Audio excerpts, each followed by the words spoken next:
Hey up everybody and welcome back. Well, look what greeted me this morning.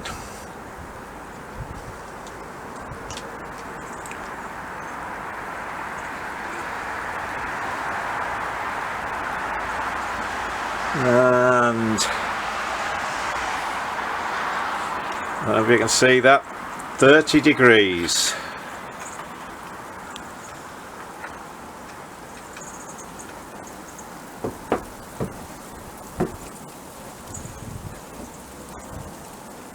Not much fun at all. Is it tough? Your mate's still asleep, isn't he? Alright, off we go to the workshop. And there's the sensible cat. Alright, so we're in the warm now. As you can see, yesterday afternoon I had a trip to the sandblasters.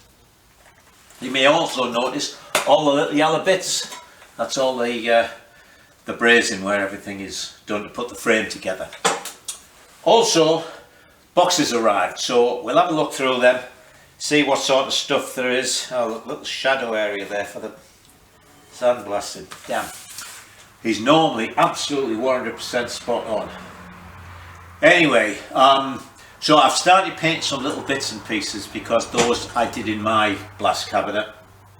So I'll get these done within the next couple of days because I think I've mentioned one time that the blasting is really good, so you have absolutely pure sort of virgin metal. It rusts quickly. I mean, here in the dry it should be fine, but I keep seeing little tiny bits that have maybe been missed. Anyway, so I'll paint them. All the little bits are nearly done. This is going to be stuff for the engine, so we'll get stuck into that.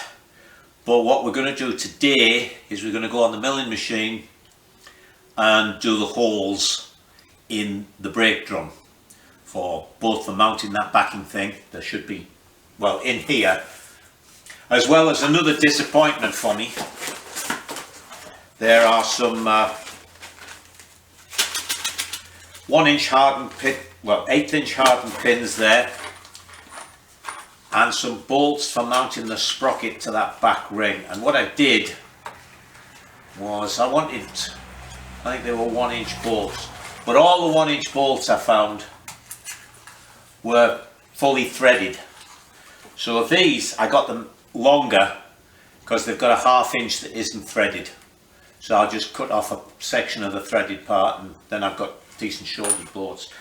But also I was buying some black rubber tube to split to go around the rear number plate thing and the top of the headlamp shrouds, and it's always happening to me. I don't notice the sort of a little drop down, and they made it in different colours, and the top of the list was red, so I ordered red. So that's annoying because I wanted black.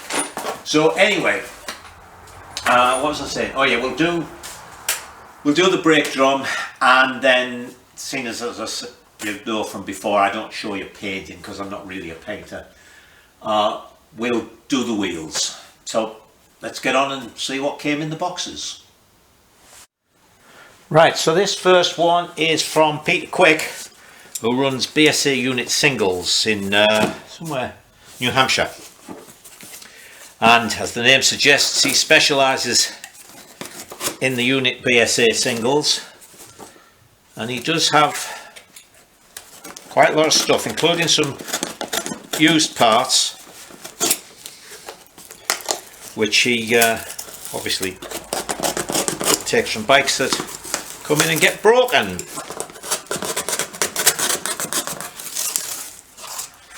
Right, now then, here look.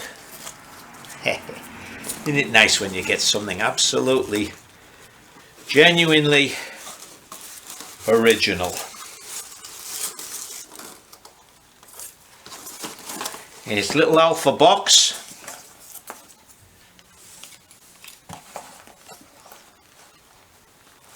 Let's see, how does it open?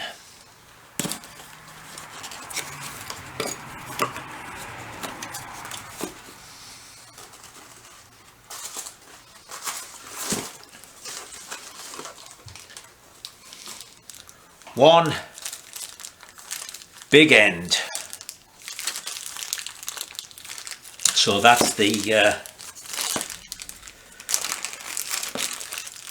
needle roller conversion.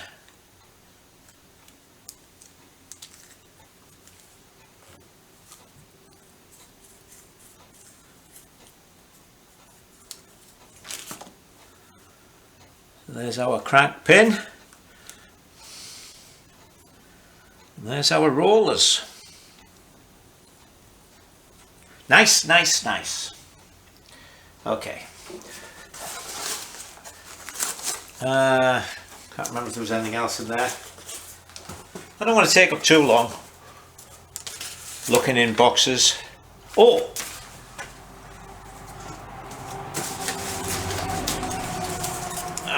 Hang on a second. Just went and emptied all those peanuts. The shorty gear change lever that was on the trials bikes. He actually had one. I think he had a few. Okay. Now these are from my main US supplier, and the reason they've come in 2 boxes is because they have a depot in England, up in New England, and one in Canada, and sometimes the stuff you want is spread between the 2 of them. So let's see what we have here.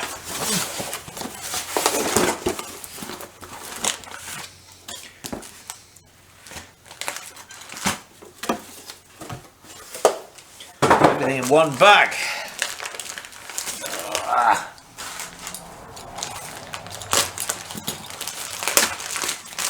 Right, genuine Hepalite valve springs. What else have we got? That's a gearbox bearing.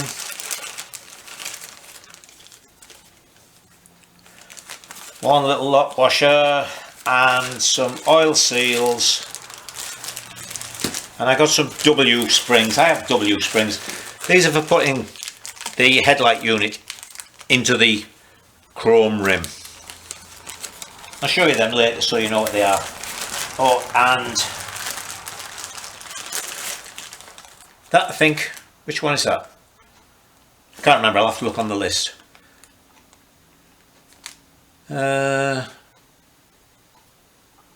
Probably have to crank. Anyway, we will find out. Everything is numbered, which is nice. So, and them all the little plastic bags have the part number on.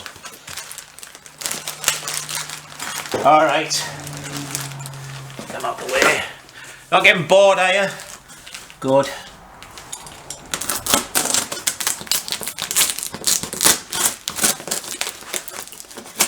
Actually, I don't know why this is such a big box.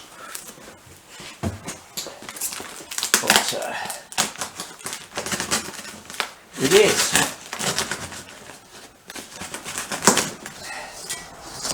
Alright. Oh, come on.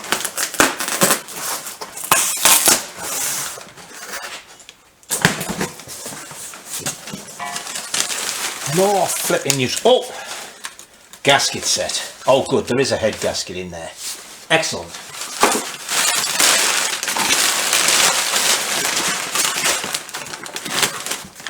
Rubber gaiters, good quality ones, because a lot of the ones you get just tear.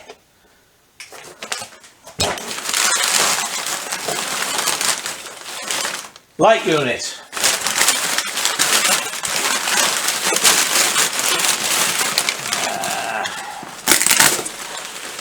Oh, made in England, an oil level. He didn't have the BSA piled arms ones though, so I've got to find them somewhere else. And I think I know what this is.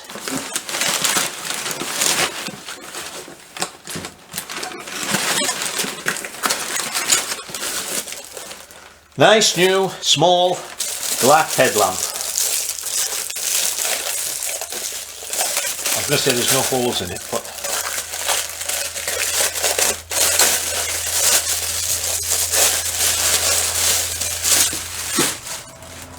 there aren't any holes in it. Damn, and I always forget they sell a little fastener at the top separately. I don't like it that there's no holes in it. Hence not brilliant either. Oh well. Let's see, I might even use that in something else. Brake shoes, front and back, which are the same.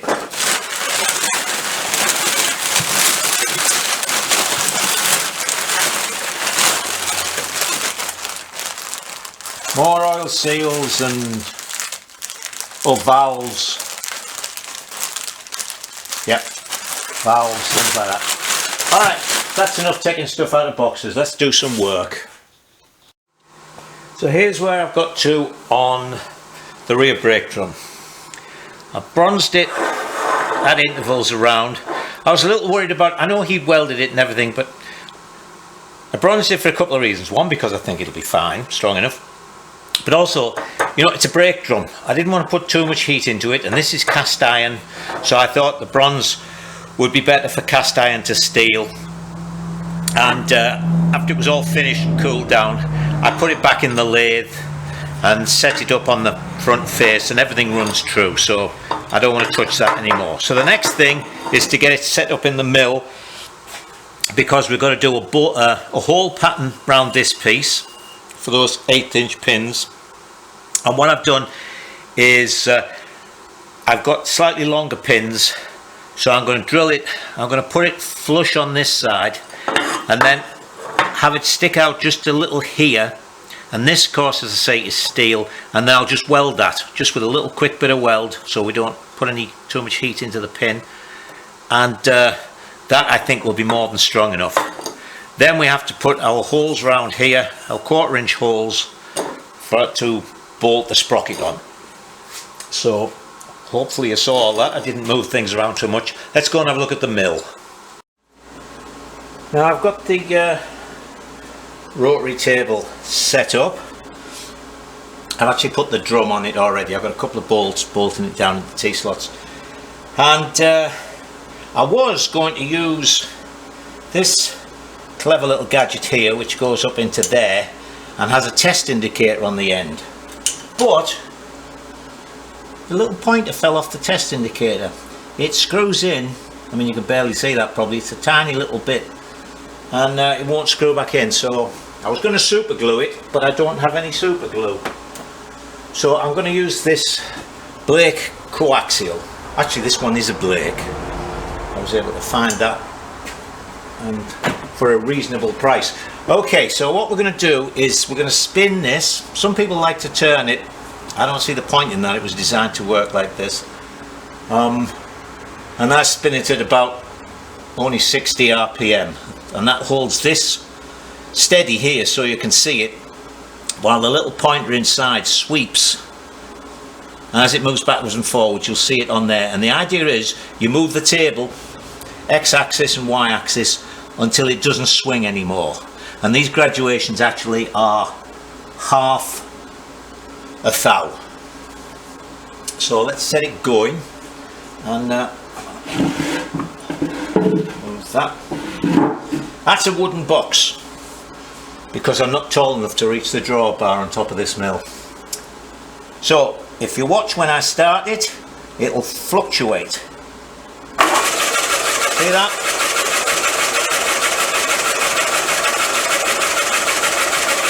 So what we're going to do now is move the table. We'll start with the what's this? The x-axis.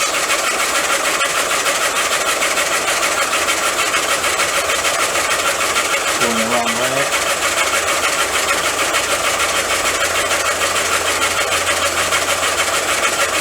And what you should see is this will start to swing less. I am going the wrong way, aren't I? Alright, mate. It always takes me a little while to get started with this. No, that's going the wrong way. Actually, what I should do is watch the little pointer.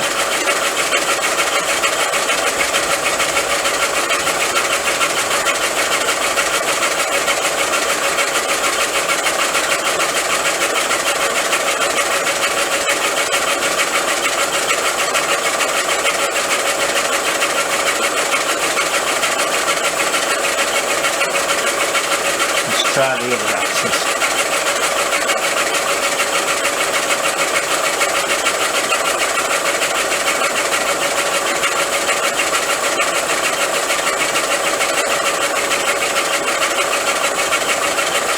Right, see it's slowing down now, getting less.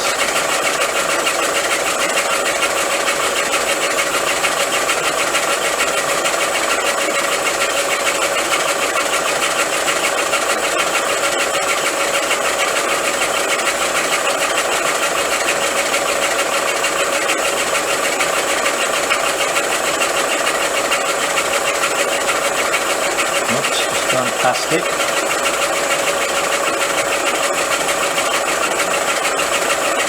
Right, now let's try this one again.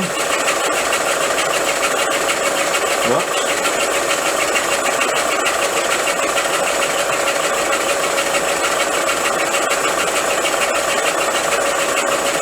And there, even there we're on a half a thou.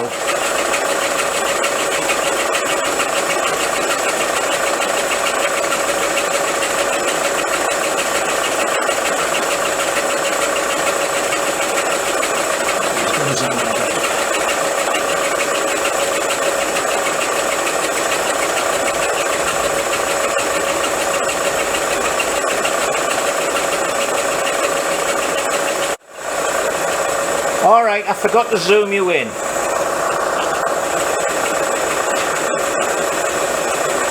Well, and I swore there as well. So now you can just see the pointers just doing this little bit. I'll tell you what, I'll move the axis so you can see. See when I get away from it.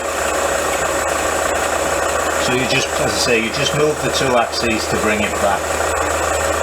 Now, see, I got so intent on talking to you there, I forgot to zoom you in.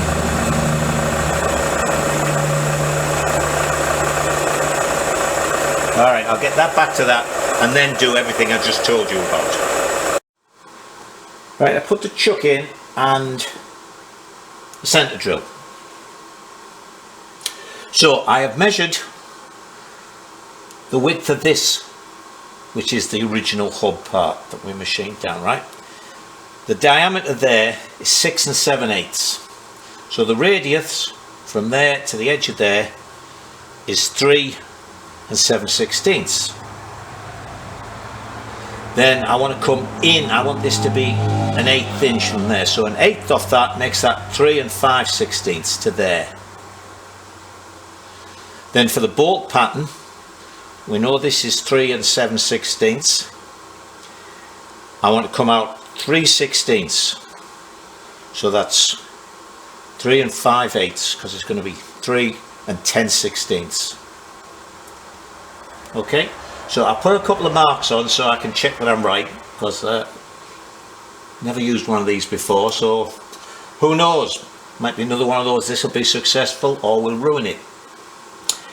But anyway, I've got this zeroed on the DRO, so we're not going to change, we're going to keep the x-axis locked down, and we're just going to undo the y and bring this over.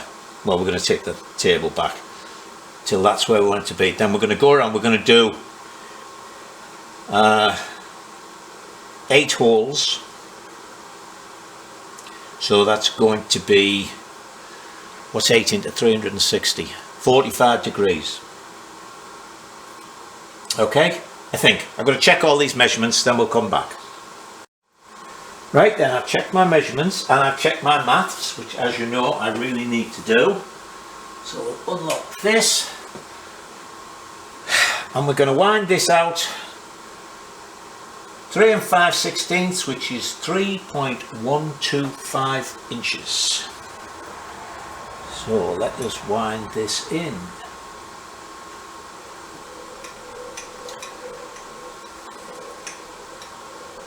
Should I do this? Hang on, let me change your position.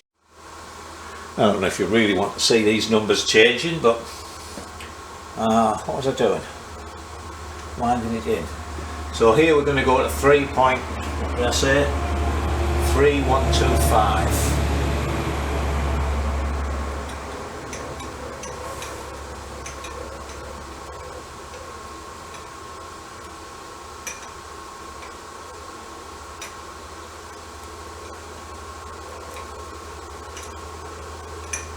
3.125. Alright, now I'll lock this down again. And I'll bring you back to where you were. Right, we're all ready, I think. That's where it should be. It's come to my little mark, which is nice. I've set this to 0. Let's say we're going to go around, we're going to drill, and then 45, 90, 135, 180, and so on. So we're just going to spot these, and then I'll change over and put a drill in. So let's see us start.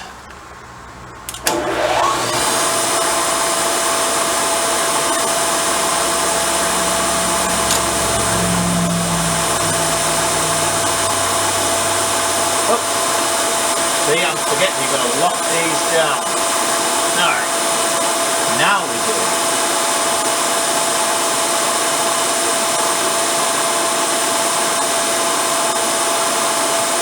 Okay.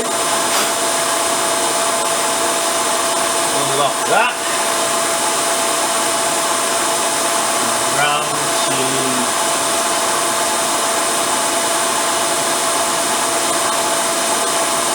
45. Lock it down again.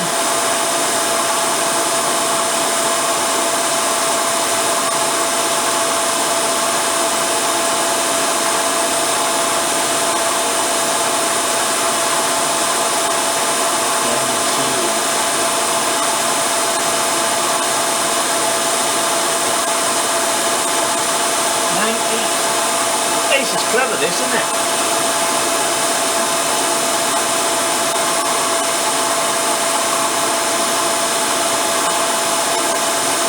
This isn't a very sharp squatting drill, I'll tell you. What comes after 90? 135.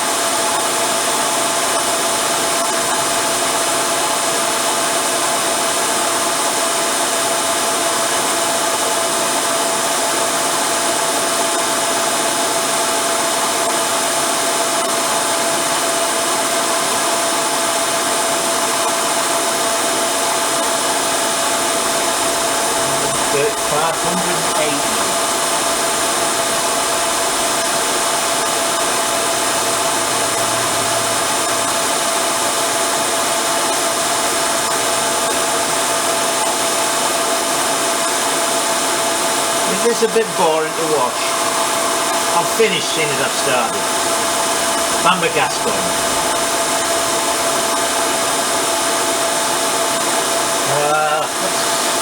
180, 225.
If everything went right, if I come round to 360 or 0 as it is, there we are. Jolly good. Alright, let me change over and put a drill bit in. Now since I've actually gone to the trouble of buying sort of properly sized hard pins, I'm actually going to drill this undersize, and then I have got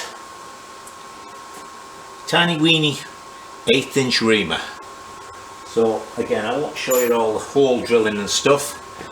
We'll do one. I'm putting some cutting oil on. This of course is cast iron, so it doesn't need it, but the thing underneath is steel. So let's see if we can do this without breaking the drill.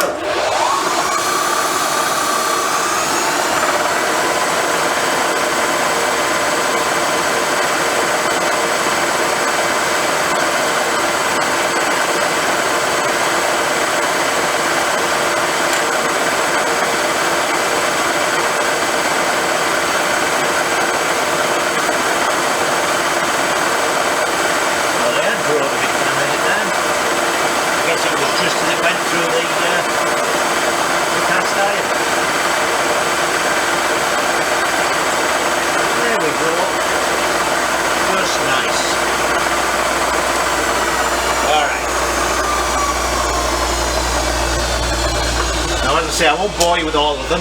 Ow! I just got my hand on the end of that thing. So I'm going to drill the holes and then I'll bring you back when I'm ready to ream them. Well, I've hit one of the problems with cast iron. Two of these holes, I just can't drill them at all. The others it's gone straight through. I think there's only two. So I'll try and sharpen this bit up a little bit and try again, but I might have to just make do with 6 holes, 6 pins, which I think will be ample. Right, I managed to get through those 2. Thought it was a lot, and then suddenly it started to go, and it must have been just a tiny little hard nodule in there. So anyway, I've just done the first one of these to check that this works. Save the embarrassment of you seeing me snap this.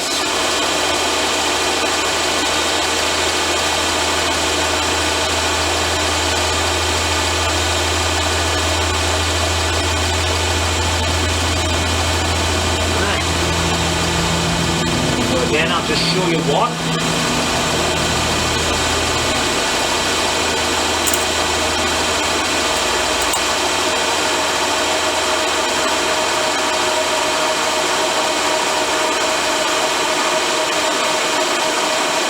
And there we go. And just out of interest,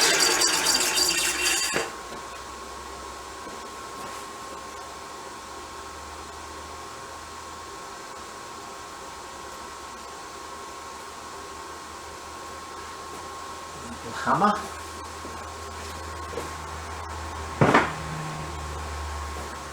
It'd be annoying if we did all this and it wouldn't fit, isn't it? Oh, what a nice fit that is. Perfect. All right. I'll press on and bring you back. I just did it again. Did a whole spiel and I forgot to switch you on. All right. I've done the 8 holes. They're all reamed so I can put the pins in.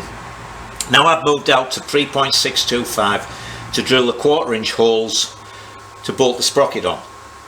Now I'm only going to put 6 of them in. That'll be ample.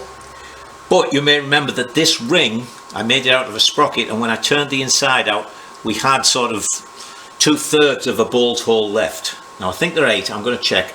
So under here, there are some sort of pieces of missing metal, if you like. So I want to miss them. So what I'm going to do is mark where each one is, and then I'll find a spot where I can put my 6 bolt holes in that won't interfere with that, or won't go through where those original holes were. Now that means, of course, because it's unlike, I don't think you can change this. No, I'm sure you can't. What I'm going to have to do is find one, and let's say it's 30 degrees round. I'm going to start from there with my 60 degree increments, so it would be 30, 90, 150, etc. So let me find them under there and put some little marks on here. Well, actually we fell lucky because at 0 there's where the hole is underneath, so I'm across, so I can just go 60 degrees and I miss them all the way. So let's start doing this then. So again, I'm not going to bore you with lots of this. That's going down just nicely where it should do. Set at 3/6/25. There's my safety glasses. And off we go.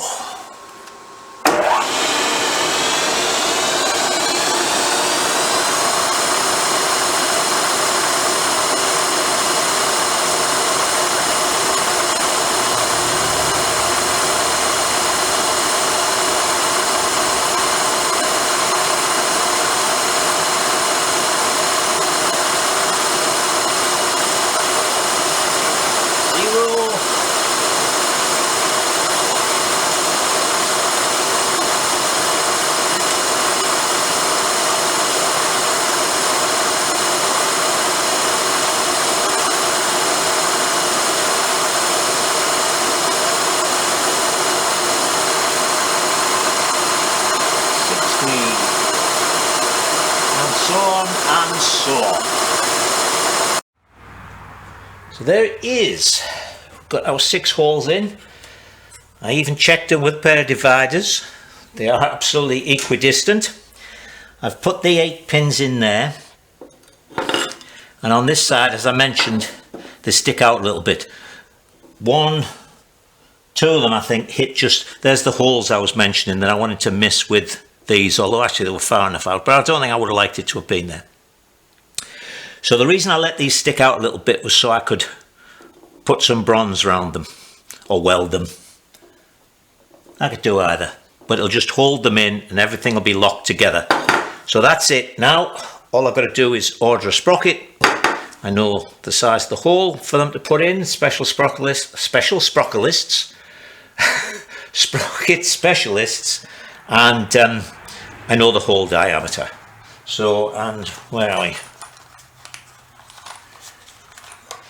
1/4 inch bolt.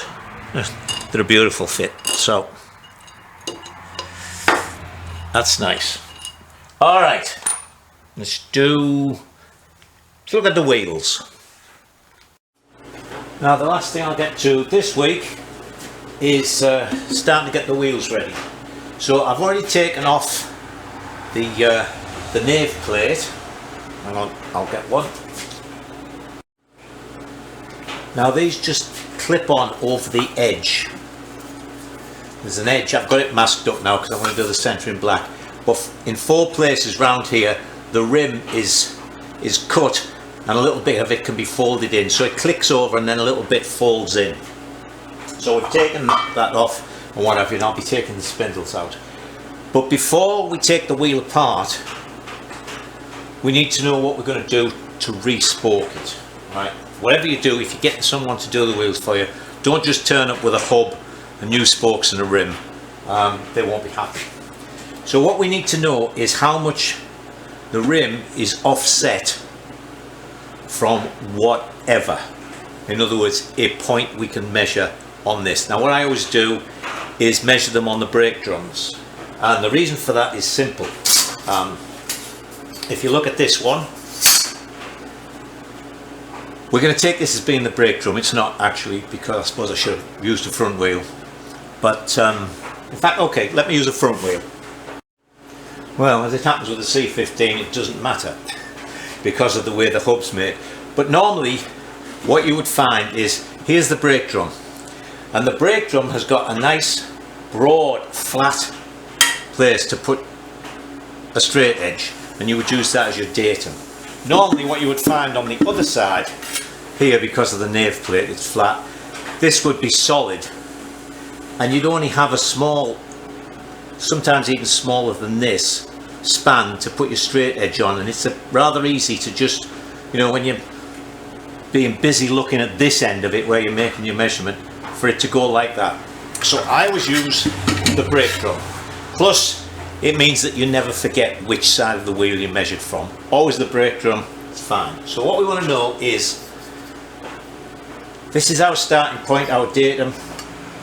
We put that on, and you'll find there's a gap.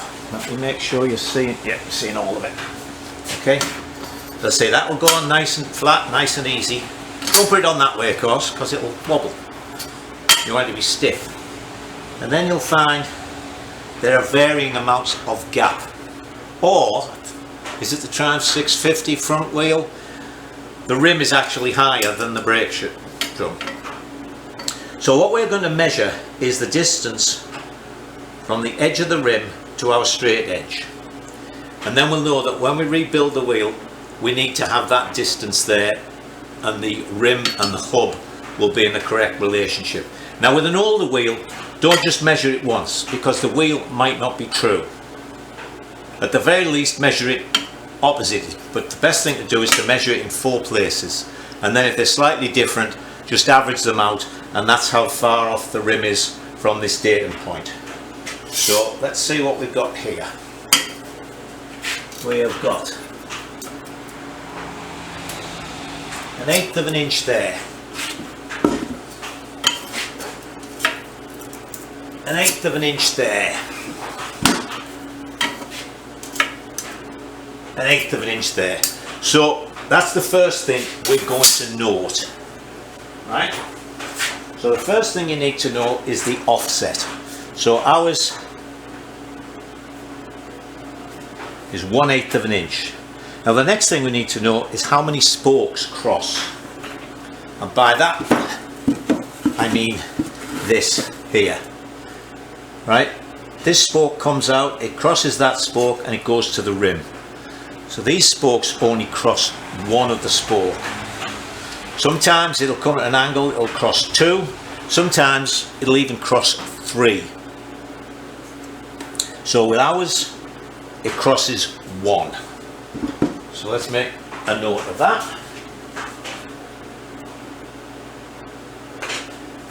And the last thing you want to know is which way the spokes go. Now again, normally you would have an inner and an outer spoke, but with some of the BSA Triumph hubs, they just go in and they're straight. So really you can't go wrong with it. But if it was, let me turn you off again and find another wheel. Alright, this is a B25 wheel. So here you'll notice there's a spoke on the outside of the flange and one on the inside. Outside, inside. So what you need to know is which way they go. On this one, if we're measuring from our brake drum as normal, when we look at it, the inner spoke goes to the right, the outer spoke goes to the left. You'll also notice with this one, look, it crosses 1 spoke, it crosses 2 spokes. So make a note of that. And the last thing, again, we won't have to bother with that one, but I'll show you it on this one. You want to note the relationship of the holes on each side of the hub. So for instance here, there's an inner spoke, and the inner spoke here is ahead of the outer spoke there, or possibly you would prefer, you know, it's a matter of how you want to remember these. You could say that that inner spoke, looking at it clockwise, is ahead of this inner spoke. Right? Where this gets really important is if you're ever lacing one of these hubs to a 21-inch rim, it's one of those things where there's 3 or 4 ways you can do it and only one of them is right. So you've got to be very careful about that. So with these other hubs, let me pull it up. I say because of the way these straight spokes go, there's not much you can get wrong. They're drilled, the spoke will only point one way. Alright, so I'll cut these spokes out, and then I'm going to bead blast and paint the hubs, and then we can get round to actually lacing them up and putting the tyres on and having a rolling chassis. So that's going to be it for this week, because this obviously is just work to go on. But I want to show you a couple of things before we knock off. There's one thing I should mention. I'd forgotten, but I just looked at the last bit of video. When you're measuring this, the really important relationship is actually where the rim center is, because what you want when you rebuild it, hang on, let me move you around. So what you want when you rebuild it is for the hub and the centre line of the wheel to be in the right relationship. In other words, like we have the brake drum here, we're going to have the sprocket. We need that sprocket to be the same distance from the centre line. Why am I mentioning this? Because if you put a different width rim on, obviously if you measure from here to there and then you put a wider rim on, then the relationship of the edge of the rim to the centre of the rim changes, so the relationship of where you've measured from on the hub to the centre of the rim changes. If you're using identical rims, fine, but for instance here, actually I think, no, we're alright. I think I used WM2 both for the 21 and the 18 for the back. But for instance, if because I'd gone to 21 I'd used the WM1, the rim would have been narrower, so my original measurement wouldn't be enough because the edge of the rim would be in a little bit. So just remember that if you're not using exactly the same size rims, width of rims, doesn't matter about the diameter, the width of the rim, take that into account. So in other words, if your rim was 2 inches wide and this was 1/4 inch, the offset, then you would be 1.25 inches from the centre line. But if the rim, we'll exaggerate, if the rim was 3 inches wide and you still did 1/4, you'd now be 1.75 inches from the centre because your rim is 1/2 inch further over. Alright, enough of that. I probably confused you, but I just thought I'd better mention it. Right, so I'll try and keep out of the light here so you can see. I got the new valves, exactly correct, 166 for one, and I think it's 165 for the other. So I thought, right, I'll take these along to Steam Shops and get him to sleeve the guides and recut these seats. And then I put one in, and look at that, the damn thing nearly falls through. I checked it against the valves that came out. The valves that came out are a little bit bigger, not much, but a little bit, but there's no way he can cut that. So I looked in Rupert Ratio and it mentioned different variations in the C15, but it said that there was a little number cast in there, which there is, what's upside down there for you, 40121, and according to the book that is the C15 star cylinder head, so it's the right cylinder head. These are supposedly the right valves, so whether somebody has cut these seats back to fit those slightly larger valves, which unfortunately I couldn't use because the edges were damaged as well as the wear for the stem. Now I'll find out what's going on here, but the problem is next week Steam Shop goes off to Florida for the winter, and I honestly don't know anybody in the area that will do the valves, so that could prove to be a problem. Anyway, that's something I've got to follow. Alright, so the last thing is, I did this a couple of years ago. Here's a little view from the window over the back lawns towards the woods. Suddenly got warm again, so that snow disappeared. But anyway, here's what I can sit and look at, and while I'm doing that, you keep safe and enjoy yourselves.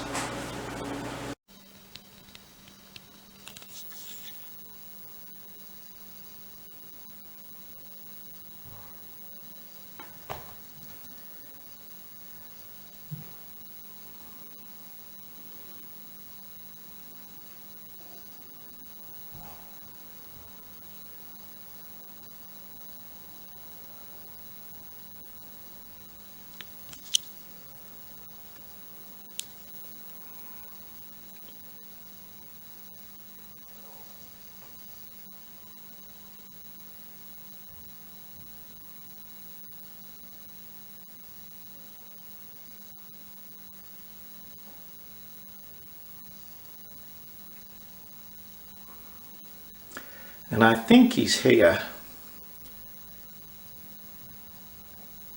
because of her.